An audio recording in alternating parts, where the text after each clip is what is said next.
Very warm and pleasant good morning to everyone. Today I, Firdaus of PBM third year, is present here to discuss on the topic Reasons for Business Entering International Market under the guidance of Anil sir. So let's start with our presentation. Topic Reasons for Business Entering an International Market. इसका मतलब है क्या ऐसे factors होते हैं जो किसी business को इंटरनेशनल बिजनेस में जाने को मजबूर कर देते हैं। यहाँ बेसिकली दो फैक्टर्स होते हैं, पहला पुश फैक्टर, दूसरा पुल factor.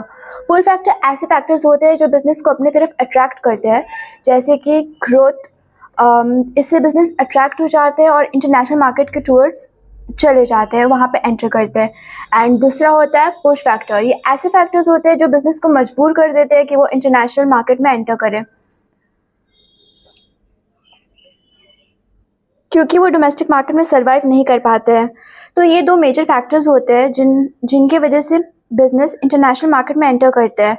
So let's discuss with some of the factors. First, seek opportunities through mass diversification. It tells us how business can gain advantage from international market opportunities. Company ऐसे services offer कर सकती है जो उनके home country में available नहीं है, या फिर उन प्रोडक्ट्स और सर्विसेज को दूसरे स्टेट्स में इंट्रोड्यूस कर सकती है जो उनके होम मार्केट में मैच्योरिटी तक पहुंच चुकी है, जैसे कि फेसबुक, सोनी, सैमसंग और जिलेट जैसी कंपनीज जो अपने होम मार्केट में सफलता मिलने के बाद इंटरनेशनल मार्केट में एंट्री ले रही है ताकि अपने बिजनेस को और ज़्यादा एक्सपैंड कर सके। Second, earn higher margins and profits. Companies international market में एंटर करके high margins and profit earn कर सकती है। ये करने के लिए कंपनीज को इंटरनेशनल फर्म से आने वाली इंटेंस कंपटीशन का सामना करना पड़ता है। इसके अलावा वो उन स्टेट्स में ऑपरेट करती हैं जहां उनके प्रोडक्ट्स एंड सर्विसेज की हाई डिमांड होती है। फॉर एग्जांपल, माइक्रोसॉफ्ट अपने प्रोडक्ट्स यूएसए में सेल करती है क्योंकि वहां सॉफ्टवेयर और कंप्यूटर ऑपरेशंस का काफ़ी यूज़ होता है, जो कि माइक्रोसॉफ्ट के प्रोडक्ट्स के लिए फेवरेबल मार्केट है। Third factor, gain ideas about products, services and business methods. International market में एंट्री करने से कंपनीज को न्यू प्रोडक्ट्स, सर्विसेज और बिजनेस मेथड्स के आइडियाज़ मिलते हैं। इंटरनेशनल मार्केट टफ होता है क्योंकि ये हर वक्त कस्टमर्स के बढ़ते हुए डिमांड को पूरा करने की कैपेबिलिटी मांगता है। न्यू एनवायरनमेंट फॉरेन फर्म्स को न्यू आइडियाज़, प्रोडक्ट्स, प्रोसेस और बिजनेस मेथड्स के प्रति एक्सपोज करता है। फॉर एग्जाम्पल, जापान में टोयोटा ने just in time technique introduce की थी, जो अब ज़्यादातर बिजनेस के लिए एक नॉर्म बन चुकी है। Fourth factor, be close to supply sources, benefits from global sourcing advantages and gain flexibility to product sourcing. Companies को सप्लाई सोर्सेज के पास अपनी ऑपरेशंस इस्टेब्लिश करने का फ़ायदा मिलता है। ग्लोबल सोर्सिंग के एडवांटेजेस का भी फ़ायदा उठाया जा सकता है और प्रोडक्ट सोर्सिंग में फ्लेक्सिबिलिटी मिलती है। कंपनीज अपने ऑपरेशंस इन जगह पर इस्टेब्लिश करती हैं जहां सप्लायर्स के पास होती है। फर्म ऐसे लोकेशंस ढूंढती है जहां ऑपरेशंस आसानी से चल सके और रॉ मटेरियल आसानी से मिल सके। फॉर एग्जांपल, फोर्ड ने दुबई में अपनी ऑपरेशंस इससे इस्टेब्लिश की क्योंकि वहाँ पेट्रोल सस्ता है, जिससे लोग कार खरीदने के चांसेस बढ़ जाते हैं। Fifth factor, gain access to lower cost और better value of factors of production. International business के मेन मोटिव कम लागत में फैक्टर्स ऑफ प्रोडक्शन जैसे कि लेबर, कैपिटल, मटेरियल को एक्सेस करना होता है। ये उन फैक्टर्स से बेहतर वैल्यू गेन करते हैं। International business low cost operations और factors of materials, low labour cost और न्यू टेक्निक्स तक एक्सेस प्राप्त करते हैं। फॉर एग्जांपल, कई बिजनेस चाइना को टारगेट करती है क्योंकि वहाँ लेबर कॉस्ट कम है और प्रोडक्टिविटी अच्छी है। Sixth factor, diversification of revenue streams के टॉपिक पर यह बताया गया है कि इंटरनेशनल एक्सपेंशन के ज़रिए कंपनीज अपने रेवेन्यू स्ट्रीम्स को डाइवर्सिफाई कर सकती है, जो उनके लिए स्टेबल और सस्टेनेबल ग्रोथ इंश्योर करने से मदद करती है। Reduce dependence on domestic market.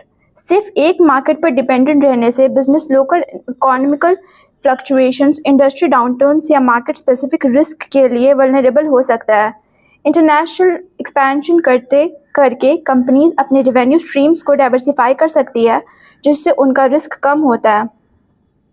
और ग्रोथ ज़्यादा स्टेबल और सस्टेनेबल होती है। Number second, tapping into emerging markets. दुनिया के कई fastest growing economic emerging markets में है, जैसे एशिया, अफ्रीका और लैटिन अमेरिका। इन मार्केट्स में एंट्री करके बिजनेस राइजिंग मिडिल क्लास, बढ़ते हुए डिस्पोजेबल इनकम और रैपिडली इवॉल्विंग कस्टमर डिमांड का फ़ायदा उठा सकती है। Third, seasonal demand balancing. अलग अलग रीजन्स और कंट्रीज़ में सीजनल डिमांड पैटर्न्स अलग होती है। इंटरनेशनल एक्सपेंशन से कंपनीज को सीजनल फ्लक्चुएशंस को बैलेंस करने का चांस मिलता है, जिससे उनका रेवेन्यू फ्लो पूरे साल में कंसिस्टेंट और प्रेडिक्टेबल बन जाता है। Number seventh, expansion of brand visibility and reputation. Expansion of brand visibility and reputation. International markets में एंट्री करके कंपनीज अपनी ब्रांड की विजिबिलिटी बढ़ा सकती है, जिससे ब्रांड अवेयरनेस और लॉयल्टी में इजाफा होता है। चैलेंजेस को सक्सेसफुली हैंडल करते हुए हाई क्वालिटी प्रोडक्ट्स या सर्विसेज डिलीवर करना कंपनी के रेपुटेशन को एक रिलायबल और इनोवेटिव ग्लोबल प्लेयर के रूप में मार्केट मजबूत बनाता है। लोकलाइज्ड मार्केटिंग स्ट्रेटजीज को टारगेट मार्केट की कल्चर और लिंग्विस्टिक प्रेफरेंसेस के हिसाब से टेलर करने से बिजनेस लोकल ऑडियंस से बेटर कनेक्ट कर सकती है, जिससे ब्रांड की क्रेडिबिलिटी और ज़्यादा स्ट्रांग होती है। 8. Regulatory and tax incentives. सबसे पहला, प्रेफरेंशियल ट्रेड एग्रीमेंट। कई कंट्रीज या रीजनल ग्रुप्स ऐसे एग्रीमेंट्स देते हैं जो टैरिफ्स कम कर देते हैं और कस्टमर्स प्रोड्यूसर्स आसान बना देते हैं। इससे क्रॉस बॉर्डर बिजनेस में कॉस्ट सेविंग्स और कॉम्पिटिटिव एडवांटेजेस मिलती है। Second, investment subsidies. कुछ गवर्नमेंट या डेवलपमेंट एजेंसीज फॉरेन बिजनेस को अट्रैक्ट करने के लिए इन्वेस्टमेंट सब्सिडीज़, टैक्स ब्रेक्स या फाइनेंशियल इंसेंटिव्स देते हैं, जो न्यू मार्केट में ऑपरेशन सेटअप करने के कॉस्ट को कम कर सकती है। Third, special economic zone. इनमें फेवरेबल रेगुलेटरी एनवायरनमेंट और टैक्स स्ट्रक्चर होते हैं, जो बिजनेस को स्ट्रीमलाइन ऑपरेशंस, रिड्यूस ब्यूरोक्रेसी और बेटर प्रॉफिटेबिलिटी के बेनिफिट्स देते हैं। नंबर 9th फैक्टर है मिटिगेटिंग रिस्क एंड अनसर्टेनिटी। पहला, diversifying risk exposure. Multiple international markets में ऑपरेट करके बिजनेस अपने रिस्क को अलग अलग इकोनॉमिक, पॉलिटिकल और रेगुलेटरी एनवायरनमेंट्स में डिस्ट्रीब्यूट कर सकते हैं। इससे मार्केट स्पेसिफिक चैलेंजेस और डिसरप्शंस का इम्पैक्ट कम होता है और ग्रोथ स्टेबल रहती है। Number second, adapting to local conditions. International expansion के लिए local markets dynamics, cultural nuances और रेगुलेटरी फ्रेमवर्क्स को समझना ज़रूरी है। अपने बिजनेस स्ट्रैटेजीज, प्रोडक्ट्स और ऑपरेशंस को लोकल कंडीशंस के हिसाब से कस्टमाइज करने से रिस्क कम होता है और अपॉर्चुनिटीज़ को बेटर यूटिलाइज किया जा सकता है।